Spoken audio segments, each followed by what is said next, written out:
शिमला संसदीय सीट से कांग्रेस उम्मीदवार विनोद सुल्तानपुरी ने बुधवार को कुसुमपट्टी विधानसभा क्षेत्र के जुनगा, वियोलिया, मशोवरा सहित अलग अलग हिस्सों में जनसभाएं कर अपने लिए वोट मांगे। इस दौरान पंचायती राज मंत्री अनिरुद्ध सिंह भी उनके साथ मौजूद रहे।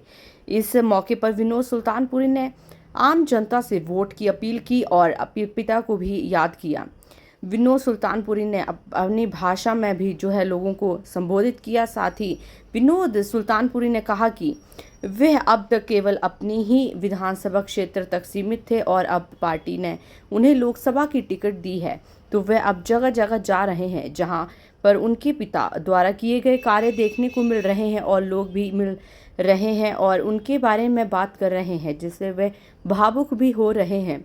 उन्होंने कहा कि कुछ लोग उनके पिता के कार्यों को लेकर सवाल खड़े कर रहे हैं, लेकिन वे जहां भी जा रहे हैं तो वहां पर उनके पिता द्वारा करवाए गए कार्यों के सामने देखने को मिलते हैं। उन्होंने भाजपा के उम्मीदवार और सांसद सुरेश कश्यप पर भी सीधा निशाना साधा और कहा कि 5 साल तक वे आम जनता के बीच नहीं रहे और संसद में भी उनके प्रति कोई आवाज़ नहीं उठाई। हमीरपुर से मीना ठाकुर की रिपोर्ट।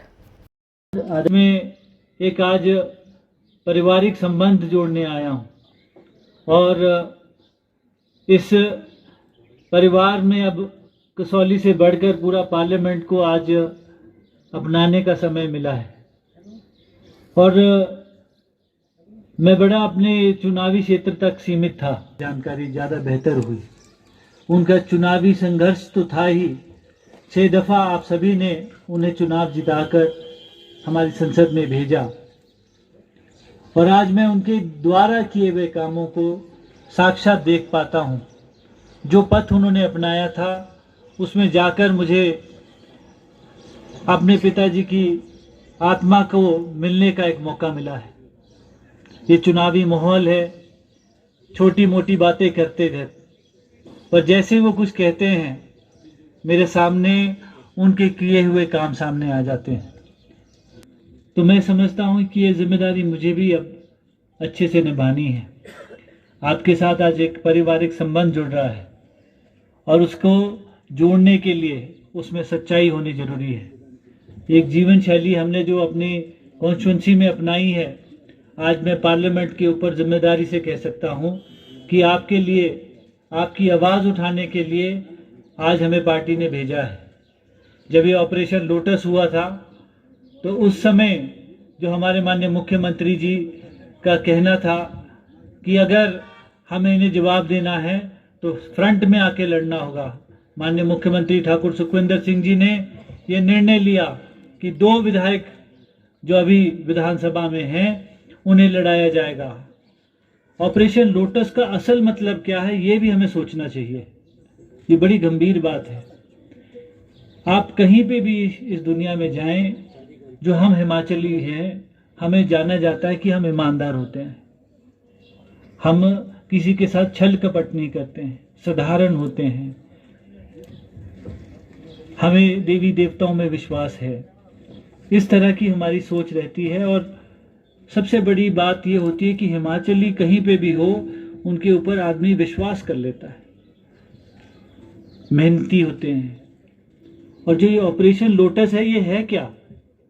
ये हमारी अस्मिता के ऊपर एक खंजर घोंपा गया है। जब हमारे 6 विधायक बिक गए तो हिमाचल का सिर झुक गया। ये सोचने वाली बात है और आज इसकी जिम्मेदारी हम पर है कि हम किस तरह के लोगों को चुनकर आगे भेजते हैं। और मैं आपको वादा करने आया हूं कि आप सांसद बनाएंगे तो आपका सांसद बिकाऊ नहीं होगा। चुनावी माहौल है, चुनावी हम मंच पे बैठे हैं, तो हमें ये सोचना भी पड़ेगा कि जो हमारे सांसद हैं वो कौन कौन से इलाके में गए। चलो मैं मानता हूं कि 17 कॉन्स्टिट्यूंसीज हैं, वो कहीं गए होंगे, पर असल मकसद क्या है? चुनावी जो दंगल है, इसमें ये निर्णय लेना होगा कि हमारे जो सांसद जी हैं, क्या उन्होंने आपकी आवाज को उठाया? जब इतनी बड़ी त्रासदी हुई, क्या उन्होंने कोई चर्चा लाई? जब विधानसभा में आप होते हैं या पार्लियामेंट में होते हैं तो कई नियम होते हैं। एक क्वेश्चन आवर होता है, जिसमें आप प्रश्न पूछ सकते हैं। लिखित में अगर आप प्रश्न का उत्तर चाहते हैं तो उसमें अनस्टार्ड क्वेश्चन होता है, और अर्जेंट कोई मैटर होता है तो पॉइंट ऑफ ऑर्डर होता है। ये विधि है, ये तरीके हैं कि हम अपने लोगों की बात, उनकी आवाज़ उठा सकें। पर मैं आपको दुख से सूचित करना चाहता हूं कि माननीय सांसद जी ने 5 वर्षों में मात्र 2 प्रश्न उठाए हैं, और एक बार जब वो उठे तो उनको बोले बैठ जाओ बैठ जाओ बैठ जाओ।